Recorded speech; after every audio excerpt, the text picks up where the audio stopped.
Hoy le damos la palabra finalmente al profesor Eric Salazar Flores, quien nos hablará de conflicto, democracia y autoritarismo. Adelante.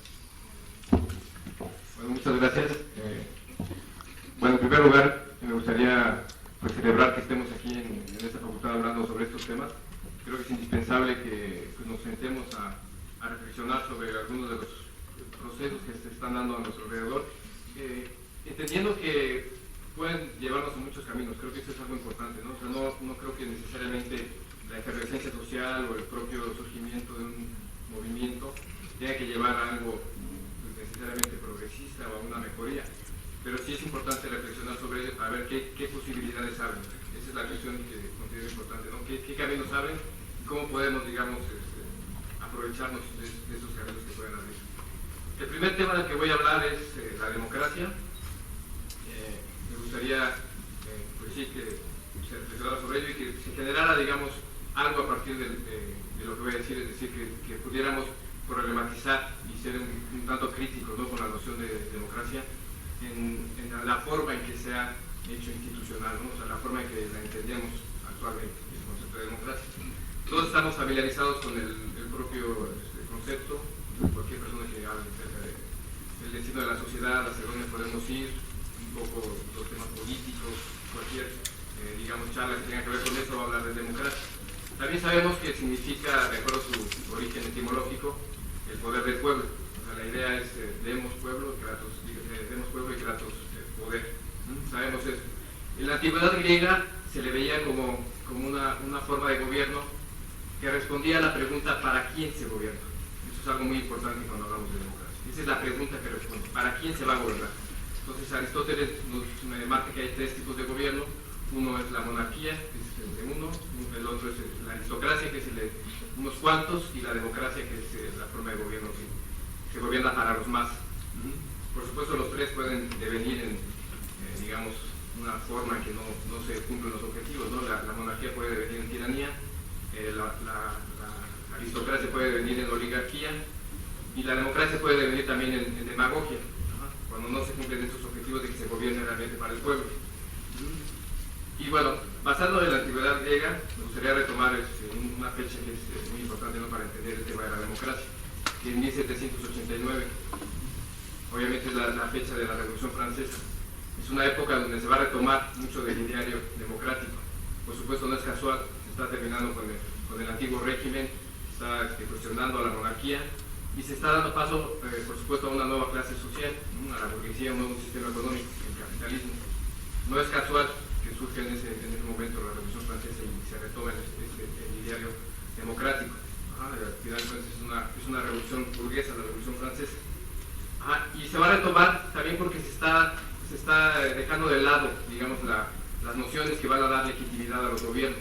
Se está pasando de un modelo político que se respalda en la noción de derecho divino como agente que da legitimidad a la idea de la soberanía popular, que por supuesto es muy afín a la democracia. La idea de que la soberanía va a emanar del pueblo, es decir, no va a ser una cuestión trascendental, divina, lo que va a dar la autoridad que tenga un gobierno, sino es por supuesto el pueblo el que puede dar esa legitimidad al gobierno. Entonces, por supuesto, se retoma el ideario de la democracia, pero también se empieza a institucionalizar, también se empieza, en el momento en que se generaliza, se empieza a hacer ya más una cuestión de procedimiento, ¿no? O sea, por supuesto, el siglo XIX, la época del liberalismo, ya empieza a haber una expresión más concreta de qué es lo que se entiende por democracia.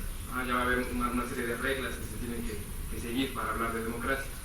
Y ahí me gustaría hablar ya más en el ámbito contemporáneo, más, digamos, lo que nos toca vivir a nosotros, la época de la segunda posguerra, ya pensar en el inicio de la Guerra Fría, el final de la Segunda Guerra Mundial, 1945, cuando ya es una bandera. La idea de democracia es una bandera para sí posicionar un modelo concreto de los países que resultaron vencedores de una guerra mundial, hablando de Europa Occidental y Estados Unidos, y por supuesto las zonas de influencia que tiene cada una de esas regiones, ¿no? O sea, América Latina en ese panorama. Ahí ya se ve como una serie de reglas que se tienen que seguir.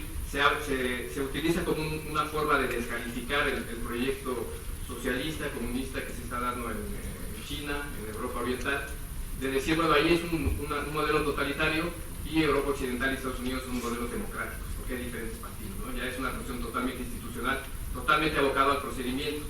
Y hay un cambio en la pregunta que responde a la cuestión de la democracia. Ya se pasa de preguntar para quién se gobierna a preguntarnos cómo se elige a quién gobierna. Ese es el punto importante que tenemos que, y ese es el sentido de estar haciendo este recuento histórico, ver cómo se le está despojando a la democracia del sentido original que tiene, ¿no? A la cuestión esencial que tiene la democracia es ¿para quién va a gobernar? Esa es la pregunta que responde. ¿Hace un gobierno gobierna para el pueblo o no es democrático? Y ahora pasamos a entenderlo como un procedimiento. Si se elige al gobernante de una manera con votaciones, entonces es un gobierno democrático, con independencia de lo que se haga con el gobierno. O sea, ya no va a ser importante lo que se haga con el poder. Pues privatizar los sectores públicos, ¿no? Privatizar recursos naturales, pero si te eligió una votación, hubo diferentes partidos, entonces es una medida democrática. No importa lo que hagas con el poder. Puedes elegir, por ejemplo, un gobierno puede digamos, privilegiar la educación de su población, puede privilegiar la salud de su población, pero si no lo eligieron con elecciones, entonces no es un gobierno democrático. O sea, ya se pasó totalmente a ser una cuestión de procedimiento y se le está despojando, digamos, de su sentido original. Eso es algo importante, ¿no? Voy a mencionar muy brevemente cuáles son las características que tiene este modelo liberal de democracia, cómo se puede definir. Un asunto importante es la cuestión de las votaciones libres. Eso es necesario para que se hable de democracia, ¿no? El hecho de que haya distintos partidos también, eso es también indispensable. Si bueno, los modelos totalitarios en las dictaduras no hay diferentes partidos, entonces no es democracia. O sea, una de las cosas que se privilegian en la noción liberal de democracia es que haya diferentes partidos.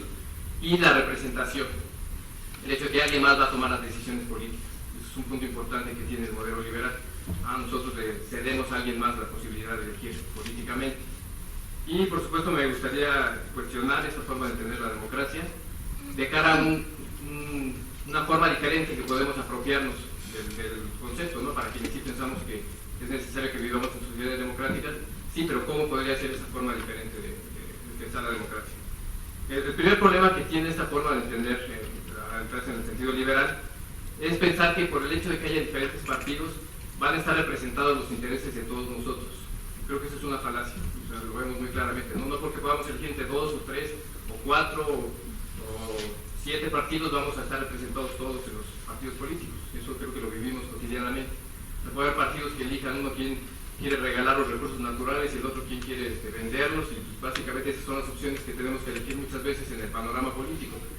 Y entonces el hecho es que no están representados los intereses de todos nosotros, a pesar de que haya diferentes partidos. Esa es una limitación que tiene el modelo liberal de democracia. Por supuesto está el hecho de que delega en alguien más la capacidad de ser agentes políticos. El hecho de que al votar tú le estás cediendo a otra persona la capacidad de decidir. O sea, entendemos que nosotros estamos únicamente dedicados a cosas más inmediatas, que no tenemos ningún papel que jugar en el sentido político. Ese también es un problema que tiene el sentido liberal de la democracia. Y en ese sentido, pues limita lo político al voto. Eso es todo lo que tenemos que hacer, simplemente votar. Nuestra capacidad de decidir, de opinar sobre los procesos que estamos viviendo, se tiene que reducir al voto, en todo caso, la creación de partidos, al formar parte de un partido, pero no más allá de eso, ¿no? Por supuesto, los movimientos sociales que quedan fuera de este modelo. Y bueno, un último punto es que atomiza los colectivos. Se deja de hablar ya de unos otros, no es importante tanto la cuestión de vincularnos con las otras personas, lo importante va a ser simplemente el ser ciudadano, ¿no? Esa es la cuestión del modelo liberal de democracia, que somos simplemente ciudadanos. Y eso por supuesto va a limitar los alcances que puede tener el concepto de democracia. ¿Cómo podríamos reapropiarnos de este concepto, digamos, de una manera diferente? ¿Qué propuestas habría? ¿Qué podemos hacer para entender en verdad una forma democrática de relacionarnos? En primer lugar, tendría que ser involucrándonos en los procesos sociales. El propio concepto de pueblo, pues no es más que una abstracción. O sea, si no hay alguien que se reconozca como parte del pueblo, pues no existe. O sea, no va a tener una vida propia por el simple hecho de decir, es que está el pueblo, ¿no? Tiene la razón. Pues siempre tenemos que involucrarnos en los procesos, tenemos que reconocer que tenemos intereses con otras muchas personas, que son comunes, ¿no? O sea, no pasar de una forma individual de entenderlo en nuestra cotidianidad, a reconocer que hay intereses comunes con otros grupos, ¿no? Y por supuesto eso implica rescatar la acción colectiva. No es nada más la persona en particular, sino es nosotros los estudiantes, nosotros los choferes de microbuses, nosotros los trabajadores de los mercados públicos. Y a partir de ahí reconocer que también tenemos otro tipo de personas con las que podemos conformar, digamos, colectividades, ¿no? O sea, me gustó mucho ver, por ejemplo, en la marcha del sábado, esta idea de que ni una lucha más aislada, ¿no? Esa es la cuestión del pueblo, de retomar la idea de que somos un colectivo, que no somos nada más unos cuantos, ¿no? Sino que podemos formar una colectividad. Creo que eso es algo importante. Y por supuesto la democracia entenderla como la capacidad que tenemos todos de defender nuestros intereses y de formar parte de los procesos que nos toca vivir, ¿no? Eso creo que es importante el concepto de democracia. Saber utilizar los espacios que tenemos. Y eso por supuesto pasa también por tener información de lo que estamos viviendo. O sea, no puede haber democracia mientras no tengamos claro qué es lo que está pasando en nuestro país. No sepamos también que hay diferentes intereses que están chocando dentro de la sociedad, ¿no? Eso es algo muy importante. Y con eso paso al segundo punto de la presentación, que es la cuestión del conflicto. ¿Por qué el conflicto? ¿Por qué pensar el conflicto en el contexto de la democracia? Pues precisamente porque esa es una de las razones por las cuales no podemos estar todos representados en esta forma liberal de hacer democracia, ¿no? Porque tenemos intereses que van a chocar. Eso es el conflicto, ¿no? Tenemos que pensar en una aportación que hace el marxismo al pensamiento social, a la teoría social. Creo que la más importante, una de las más importantes que está plenamente vigente es la cuestión del conflicto, ¿no? El hecho de que tenemos intereses que se van a contraponer en las sociedades capitalistas, ¿no? El antagonismo social, eso es definitivo.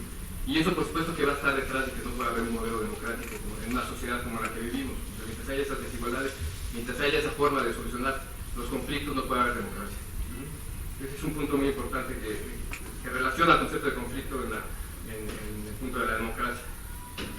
Me gustaría poner algunos ejemplos y también ligándolo con el concepto de autoritarismo, ¿no? Para ver cómo se pueden resolver los conflictos. A lo mejor el conflicto más, digamos, reconocido o con el que estaríamos más familiarizados si pensamos en el marxismo es el conflicto económico. Este es un conflicto, digamos, que se ha estudiado mucho, la contradicción que hay entre el capital y el trabajo. Para entender esa contradicción, ese conflicto, pues es necesario primero saber qué agentes están detrás de ese conflicto y por qué van a tener intereses que chocan. Entonces el primer punto que me gustaría que pensáramos es cuál es el interés que tiene el capital, cuál es el interés que tienen las empresas, digamos, la vida económica del país, qué interés tiene. ¿Por qué, digamos, por ejemplo, en México se producen artículos de lujo como en ningún otro país del mundo y de América Latina? Pues acaba de salir un artículo que lo menciona, ¿no? Que se producen artículos de lujo, bienes suntuarios, artículos para la protección, por ejemplo, de coches blindados, seguridad privada, pues todo ese tipo de servicios. ¿Por qué se produce eso? ¿Qué interés está detrás de que se produzca eso? En un país que está pues, marcado por la desigualdad, por la pobreza. O sea, uno diría, ¿por qué no se produce pues, alimentos para la gente que tiene necesidad? O los servicios más básicos, ¿no? Que están garantizados por las constituciones liberales. ¿Por qué no se produce eso? Es una pregunta muy, a lo mejor inocente, pero ¿por qué no se hace? Pues porque los intereses del capital pues, digamos que es la ganancia. Ese es el interés que tiene el capital, ganar. Y en la medida que eso es rentable, pues lo va a hacer, y en la medida que no es rentable, no lo va a hacer. Si no es rentable producir joyas, porque hay dinero y hay, dada la desigualdad en la que vivimos, hay gente que puede pagarlo, lo va a producir, aunque sea una calamidad para el ambiente, por ejemplo, ¿no? Si vemos la excavación de las minas para sacar oro, lo va a hacer porque ahí está la ganancia. Ese es el interés que tiene el capital. Ahora, ¿qué interés tiene el trabajador? ¿Qué interés tiene la gente en general, ¿no? ¿Qué interés tendríamos en términos económicos? Pues ganar un salario para poder tener una vida relativamente digna, relativamente, digamos, estable. Ese es el interés. Y esos intereses chocan en el capitalismo. O sea, qué bueno sería que todos los intereses fueran compatibles y fueran armónicos, pero no es así. O sea, si el dueño de una empresa quiere tener más ganancia, pues tiene que pagarle menos a los empleados. Y si el empleado quiere vivir bien, pues tiene que ganar más. Entonces son intereses que van a chocar. Ese es antagonismo, ese es conflicto. Ahora, ¿por qué hablo de autoritarismo en este tema? ¿Cuál es la cuestión del autoritarismo? Pues porque obviamente el Estado, al no representar los intereses de todos, lo que hace es tomar partida por un interés particular. O sea, no es cierto que el Estado vaya a representar los intereses de todos nosotros, que sea armónico. Por algo es el que monopoliza la fuerza, ¿no? Que necesita fuerza para hacer que predominen unos intereses sobre otros. Entonces, ¿qué papel juega el Estado, en particular el Estado mexicano ante el conflicto económico? No sé si vieron la noticia que salió esta semana sobre el salario mínimo, que se homogenizó, son 70 pesos por 8 horas de trabajo. Eso es autoritarismo. A lo mejor no es propiamente violencia explícita, pero pues, desde mi punto de vista hay mucha violencia detrás de ese dato, ¿no? 70 pesos por 8 horas de trabajo. Eso es tomar partida, digamos, en un conflicto, y es una forma, por supuesto, autoritaria. Eso es, creo que debe quedar claro, ¿no? Cuando uno ve ese tipo de estadísticas. En dónde está el Estado y qué papel juega el Estado ante el conflicto social. El segundo ejemplo de conflicto no se va a referir tanto a un conflicto económico, es en el contexto en el que estamos hoy, el movimiento del 68. Ahí también hay conflicto, ahí también hay intereses que se van a contraponer. Por un lado están los estudiantes, está un grupo amplio del pueblo, por no hablar de sociedad civil. Es importante también pasar esa forma un tanto liberal de entender un país, entenderlo como pueblo, ¿no? Está buscando espacios democráticos, entendido no como democracia liberal, sino como democracia en el sentido amplio, ¿no? De tener el poder para el pueblo, dejar de lado el carácter represivo del Estado, ¿no? Se habla de que la desaparición de la fuerza de granaderos, por ejemplo. Está buscando más espacios y está buscando democracia. Esos son intereses sociales que está buscando un colectivo, un movimiento social estudiantil. Por otro lado está el Estado. ¿Qué interés tiene el Estado? Pues mantener el orden, hacer ver que el régimen es, digamos, justo, que funciona adecuadamente, tiene encima el inicio de los Juegos Olímpicos, entonces ¿qué quiere mostrar internacionalmente? Pues que el país es estable y está bien. Son conflictos, una forma de chocar, de que a alguien le interesa una cosa y a otro a alguien más. Que se calme esto porque ya no podemos dar esa imagen al exterior y los otros pues están buscando más democracia. ¿Cómo se resuelve ese conflicto por parte del Estado? Que se supone que tiene que mediar los intereses, que tendría obligaciones, ¿no? Para la sociedad. Pues se resuelve con una masacre, se resuelve con una matanza, que mañana cumple un aniversario más. Ese, por supuesto, también es una forma autoritaria de resolver un conflicto. Sería un segundo ejemplo. Un tercer ejemplo de conflicto es lo que sucedió en Atenco. Ahí tenemos igualmente el conflicto de intereses, ¿no? Por un lado está un grupo de campesinos que están defendiendo sus tierras, que por supuesto no quieren venderla por 3 pesos del metro cuadrado, o sea, una cantidad realmente risible, y quieren defender esto que es suyo, ¿no? Que les corresponde no nada más por un sentido económico, sino también porque les da identidad. Es un conflicto porque también hay un Estado que quiere hacer un aeropuerto en ese espacio. Igualmente, hay un conflicto de intereses. No son compatibles. A partir de que pensamos que los intereses de todos son armónicos cuando no lo son. ¿Cómo resuelve el Estado ese conflicto? No es casual que sea, por supuesto, el PRI, que es el mismo presidente que tenemos actualmente, que era gobernador. Pues igualmente lo resuelve por la vía violenta.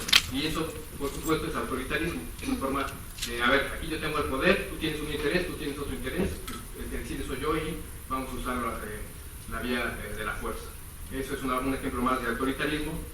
Y bueno, por último, me gustaría referirme al otro conflicto social ya más inmediato, que es la cuestión de los normalistas desaparecidos, ¿no? Los 43 normalistas de Chile. Ahí también tenemos un conflicto. Independientemente de lo que haya pasado, que muchos tenemos una idea de lo que sucedió, a partir de que sucede, hay un grupo de padres de familia que están buscando justicia, lo cual es un interés social que está respaldado, pues por yo creo que sí el pueblo en general, ¿no? O sea, sí hay una movilización importante para exigir justicia. Esos son intereses que se están defendiendo, ¿no? Intereses que se haga justicia.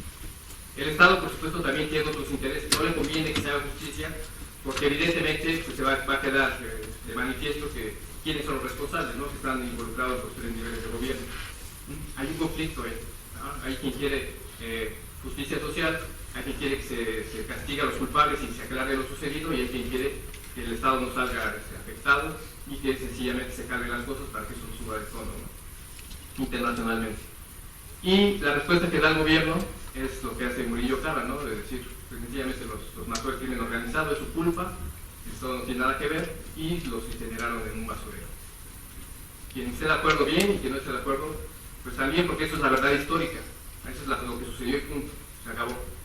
Esa también es una forma autoritaria de resolver los conflictos, ¿no? Tenemos otra vez conflictos sociales, tenemos otra vez el Estado que es juez y parte y no toma en cuenta los intereses mayoritarios, sino es simplemente una salida autoritaria, ¿no? Absolutamente antidemocrática.